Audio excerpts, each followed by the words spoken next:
Dear student, मैं संजय खान और आज हम पढ़ रहे हैं चैलेंजेस ऑफ टीचिंग इंग्लिश में एरर्स। डीएड के सिलेबस में हमारे कल हमने पढ़ा था लैंग्वेज डिफिकल्टीज के बारे में पढ़ा था। Today we are study about language difficulties में चैलेंजेस में हमारे पास अगला है एरर्स का है। तो सबसे पहले हम स्टूडेंट्स ये जानने का प्रयास करते हैं कि एरर्स क्या है। जैसा कि आपको पता है, हिंदी में हम एरर्स को क्या बोलते हैं? त्रुटि बोलते हैं। क्या बोलते हैं? त्रुटि बोलते हैं। अब जो एरर्स होते हैं वो कई प्रकार से एरर्स होते हैं जिनको हम आगे क्लासिफाई भी करेंगे अलग अलग एरर्स को। तो सबसे पहले देखते हैं कि एरर क्या है। एरर है student, it is a general problem. यह एक सामान्य प्रॉब्लम है। It is a general problem for learners के लिए एक सामान्य प्रॉब्लम्स है। It's general problems for learner. और इसमें देखें, डूइंग मिस्टेक्स इन लर्निंग, अधिगम में गलती करना। मिस्टेक्स का मतलब क्या है? त्रुटि या गलती है। Mistakes in doing mistake in learning process is natural. जैसे हम सभी जानते हैं कि जब हम कोई भी अधिगम करते हैं, कोई भी लर्निंग करते हैं, तो हम अपने लर्निंग में क्या कर देते हैं? मिस्टेक्स कर देते हैं। ये जो मिस्टेक्स करना होता है लर्निंग के अंदर, ये हमारी एक जनरल प्रॉब्लम होती है। जनरल प्रॉब्लम के साथ साथ क्या होता है? एक हैबिचुअल सिस्टम होता है और it's not a huge matter कि हम गलती कर देते हैं। एक नेचुरल प्रोसेस है ये, और उस नेचुरल प्रोसेस के तहत हमारे अधिगम में कोई न कोई त्रुटि हो जाती है, जिसकी बेस पे हम आगे जाके मिस्टेक्स है, एरर्स है, वो करते रहते हैं। तो एरर्स क्या है? It's a general problem for learners. Doing mistake in learning process is natural. ये नेचुरल है। आगे देखें, there are of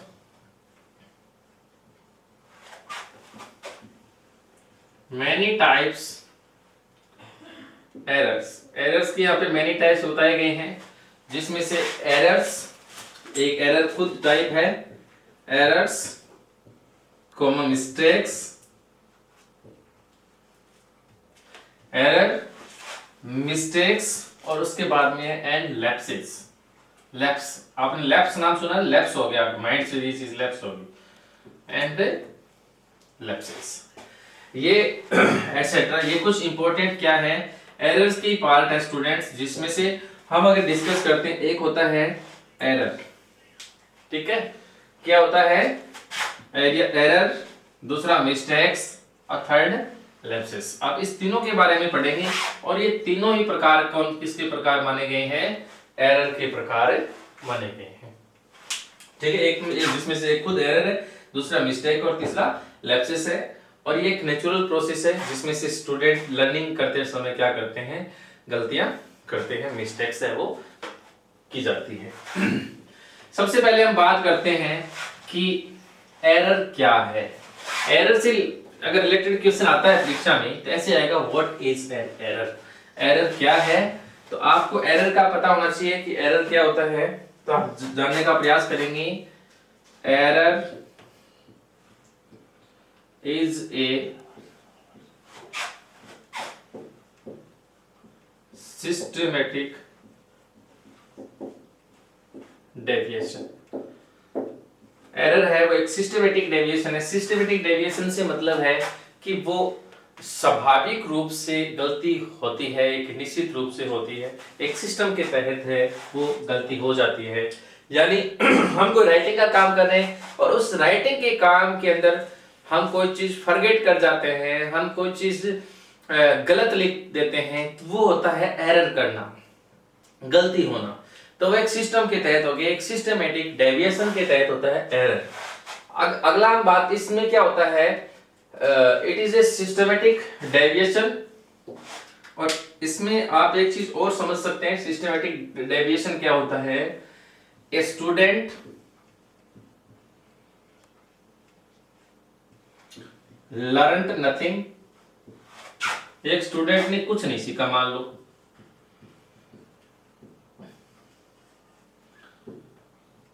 he student learned nothing, he does wrong it. मान लो किसी विद्यार्थी ने कोई चीज सीखी नहीं है और सीखी नहीं है, फिर भी उसको करने के लिए वो चीज दे दी जाती है, उसके बाद वो विद्यार्थी क्या करता है, उस चीज को क्या कर देता है, गलत कर देता है, तो वो किसकी श्रेणी में आएगा, एरर की श्रेणी में आता है।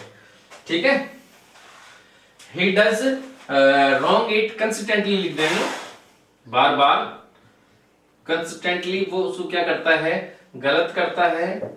और जो एरर है उसका एक दूसरा नाम है, इट इज सैड कमिट। परीक्षा में आ सकता है स्टूडेंट, आप याद रखें, इट इज सैड कमिट का मतलब है कि इसे कमिट भी कहा जाता है, गलती। ठीक है, एरर का दूसरा नाम ये आप याद रखेंगे कि कोई विद्यार्थी सीखने से पहले सीखा नहीं है, फिर भी वह उस काम को क्या करता है, बार बार गलत करने की कोशिश करता है, उसे हम सिस्टमैटिक डेविएशन यानी एरर के नाम से बोलते हैं। नेक्स्ट एरर के बाद में स्टूडेंट हम बात करते हैं, वो होता है जो मिस्टेक्स आता है। क्या आता है, मिस्टेक्स आता है।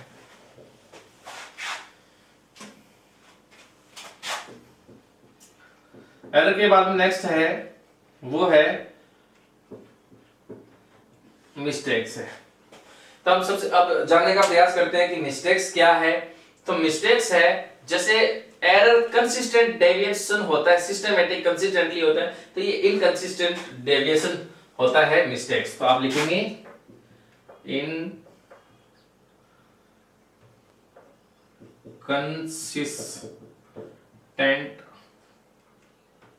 Inconsistent deviation. इनकंसिस्टेंट डेविएशन का मतलब क्या होता है, इनकंसिस्टेंट डेविएशन होता है after getting the knowledge he does wrong, कुछ सीखने के बाद उसे गलत करना क्या कहलाता है, इनकंसिस्टेंट डेविएशन कहलाता है। जैसे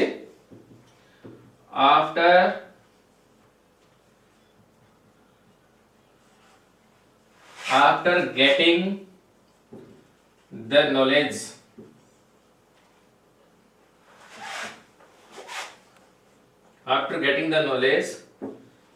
he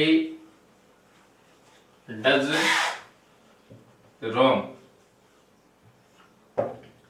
ठीक है, it is said mistake, उसे क्या कहा जाता है, मिस्टेक कहा जाता है। कि इनकंसिस्टेंट डेविएशन भी बोलते हैं, एग्जाम में इसी रहेगा, मिस्टेक इज इनकंसिस्टेंट डेविएशन। ठीक है, after getting the knowledge he does wrong, कुछ सीखने के बाद वह गलती करता है, उसे हम मिस्टेक कहते हैं। यानी मैंने आपको टीचिंग मेथड्स के बारे में बताया और ये बताया कि आपको एरर से रिलेटेड है, डिफिकल्टी से रिलेटेड, इस प्रकार से एग्जाम में क्वेश्चन आएंगे। उसके बाद में भी आप एग्जाम में क्वेश्चन को क्या कर देते हैं, गलत कर देते हैं। इसका मतलब प्रॉब्लम कहां आ रही है, इनकंसिस्टेंट डेविएशन के अंदर आ रही है। Because after getting the knowledge he does wrong, it is said that mistake. तो अब एक चीज हमारे सामने आई है, what is the difference between error and mistake. Error is systematic deviation and mistake is inconsistent deviation। systematic deviation meaning he learned nothing but he does wrong, उसने कुछ नहीं सीखा फिर भी वह गलत करता है, तो दिस इज सिस्टमैटिक डेविएशन और उसे बोलते हैं एरर बोलते हैं। But he learned something and after getting the knowledge he is doing wrong, फिर भी वह गलत कर रहा है, तो वो क्या होता है, मिस्टेक्स की श्रेणी में आता है। थर्ड हम बात करते हैं लैप्स। लैप्स क्या है,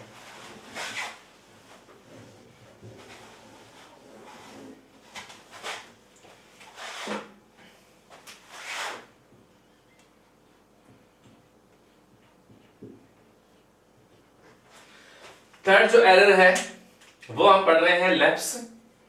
और लैप्स में क्या है देखेंगे, लैप्स को हम क्या कहते हैं, इट इज ए फैटिग। बहुत ही अच्छी लाइन है, फैटिग का मतलब यहां क्षणिक से है। इट इज ए फैटिग और shortness of memory. It is a फैटिक। फैटिक का मतलब होता है सडनली, क्षणिक हम कोई चीज फॉरगेट कर सकते हैं, हम भूल जाते हैं। ठीक है, कई बार आपने ऐसे देखा होगा कि सडनली आपने बहुत ही अच्छे तरीके से चैप्टर आपने याद किया था, उस चैप्टर के बारे में आपके किसी टीचर ने उसको जल्दी से आपको पूछा और आप हड़बड़ाहट के अंदर वो सारी चीजें आप फॉरगेट हो गए हैं कुछ समय के लिए, और जैसे ही आपको सिट डाउन करने के लिए बोला है, बैठते ही आपको याद आ गया, तो थोड़े से टाइम के लिए आपकी मेमोरी उस चीज को क्या कर देती है, फॉरगेट कर देती है, जिसको हम क्या बोलते हैं, फैटिग बोलते हैं।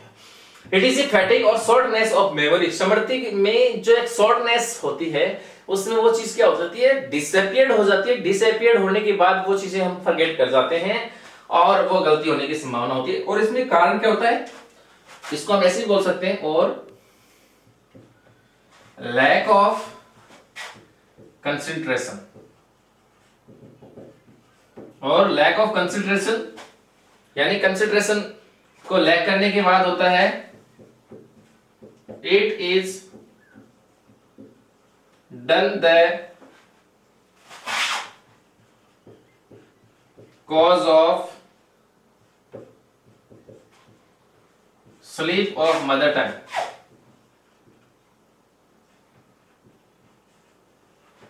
It is done the cause of sleep of mother tongue, और ये मदर टंग के स्लीप होने से होता है।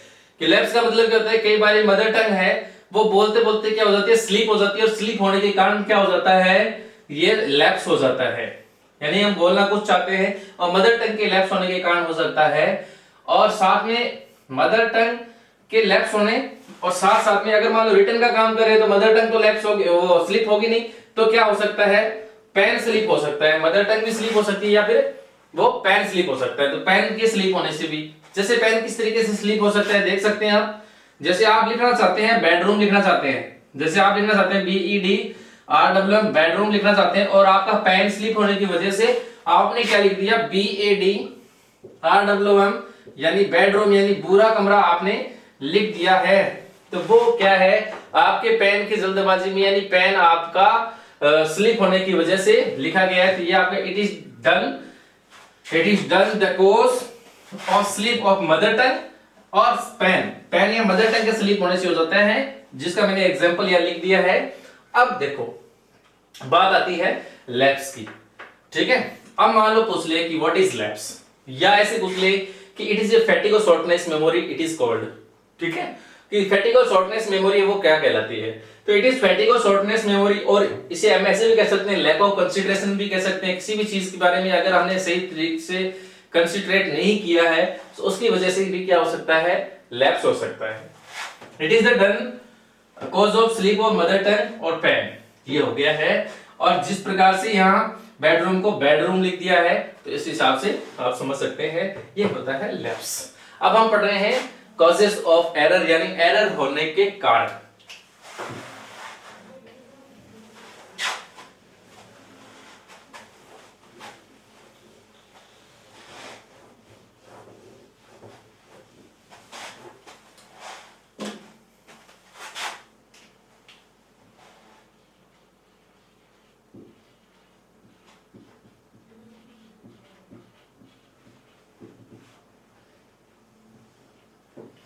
कॉजेस ऑफ एरर्स यानी त्रुटि के कारण बढ़ रहे हैं।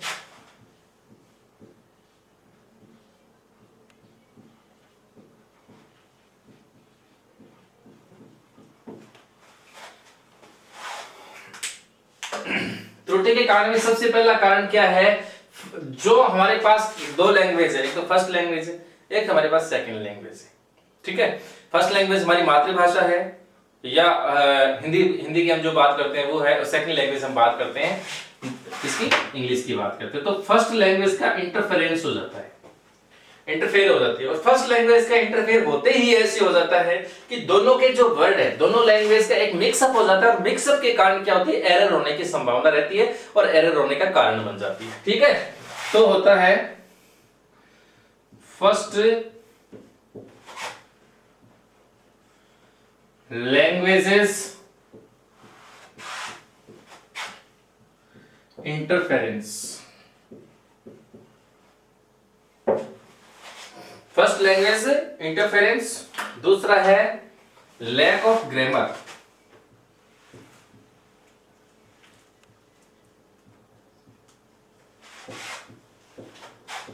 यानी ग्रामर के अभाव में भी हम क्या कर देते हैं, त्रुटि कर देते हैं, क्योंकि जब तक हमें ग्रामर का सही तरीके से नॉलेज नहीं होता है तो हम बहुत सारे सेंटेंसेस में, स्पीकिंग में, राइटिंग में हम क्या कर देते हैं, एरर करते हैं। एरर होने का चांसेस खूब रहता है, इसीलिए लैक ऑफ ग्रामर का भी कॉजेस ऑफ एरर में शामिल किया जाता है। थर्ड है lack of motivation.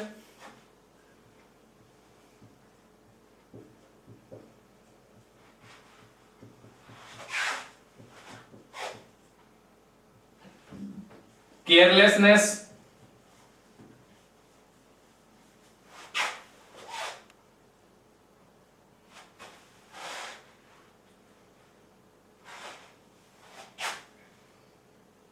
lack of motivation, carelessness can be increased।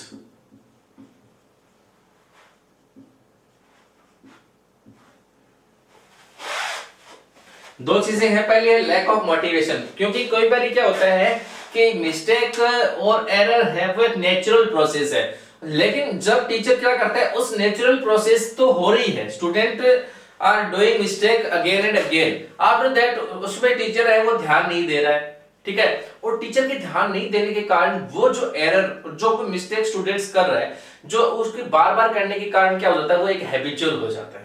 तो स्टूडेंट, यहाँ पे टीचर की ड्यूटी रहेगी कि वो स्टूडेंट को क्या करे, बार बार मोटिवेट करे, क्योंकि लैक ऑफ मोटिवेशन के कारण भी क्या हो जाता है, एरर बन जाता है। तो ये एरर का एक महत्वपूर्ण कारण भी है कि वहां पे अभिप्रेरणा का अभाव है, लैक ऑफ मोटिवेशन है, जिसके कारण एरर की संभावनाएं बनती है। दूसरा है carelessness can be increased.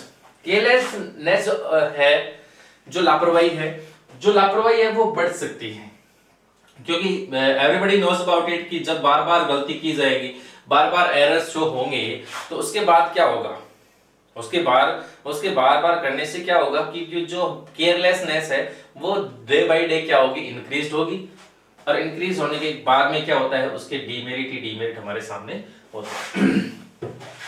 Next हम बात करते हैं translation with first language.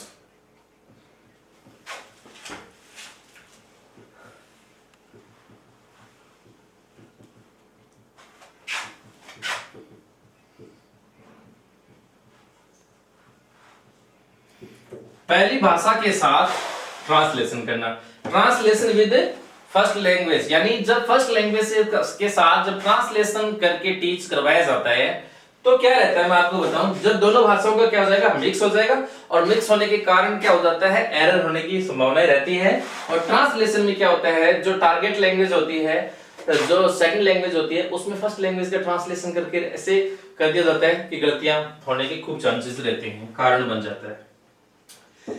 Next इसका वो है नॉट क्रिएटिव लैंग्वेज।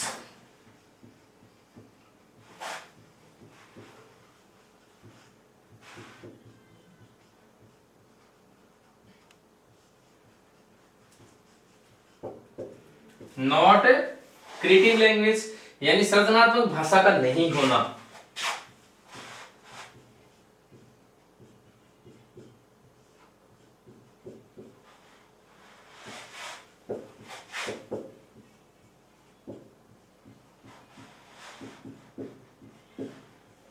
सृजनात्मक भाषा का नहीं होना यानी नॉट क्रिएटिव लैंग्वेज के कारण भी क्या होता है, कॉजेज ऑफ एरर होने का चांस रहता है, यानी त्रुटि होने की संभावनाएं पूरी रहती है। अगला है lack of proper rules,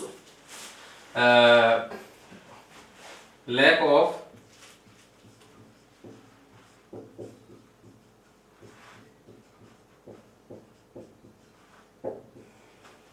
proper rules यानी उचित नियमों के अभाव में। जब हमारे पास कोई भी लैंग्वेज को लेकर जब हमारे पास प्रॉपर रूल नहीं होते हैं तो हम क्या कर देते हैं, या तो हम रूल को गैस करते हैं या हम किसी अदर रूल्स को क्या करते हैं, फॉलो करते हैं, या फिर अदर लैंग्वेज के रूल को क्या करते हैं, फॉलो करते हैं। उसके कारण क्या होता है कि जो प्रॉपर रूल्स होने चाहिए थे वैसे नहीं होने के कारण जो रूल हमने तैयार कर लिए हैं तो वो रूल वैसे रूल नहीं है जो स्ट्रिक्ट होने चाहिए, उतने प्रॉपर नहीं है। तो उस प्रॉपर रूल्स के कारण भी क्या हो जाता है, जो हम इंग्लिश लैंग्वेज में मोस्टली देखते हैं वो एरर, वो मिस्टेक्स है, वो बार बार हमारे सामने आती है। तो this is also a cause of error कि लैक ऑफ प्रॉपर रूल्स के कारण भी हम इस प्रकार से एरर को हम देख सकते हैं। नेक्स्ट है वो है लैक ऑफ कॉन्फिडेंस। 7 नंबर है वो है lack of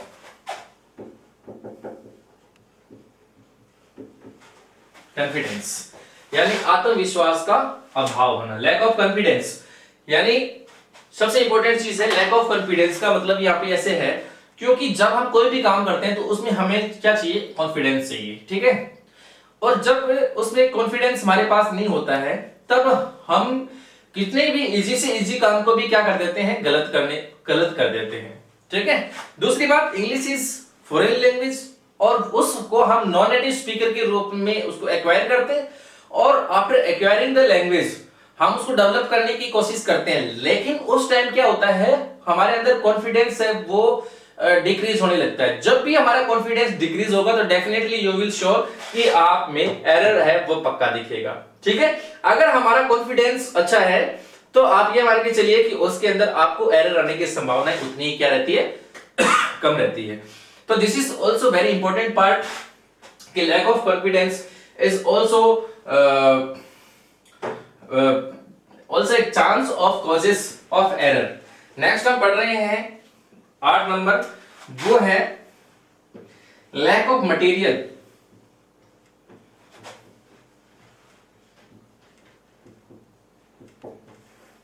lack of material यानी सामग्री का अभाव है। लैक ऑफ मटेरियल से मीनिंग यहाँ पे ऐसा है क्योंकि प्रत्येक किसी भी लैंग्वेज को सीखने के लिए हमारे पास प्रॉपर रिसोर्सेस मटेरियल होने चाहिए। एक अच्छा टीचर होना चाहिए, एक हमारे पास फिजिकली सारी थिंग्स हमारे पास होनी चाहिए, इंग्लिश लैंग्वेज की एक लेबोरेटरी होनी चाहिए, उसके बाद हम स्टूडेंट्स के अंदर इस चीज को डेवलप करवा सकते हैं।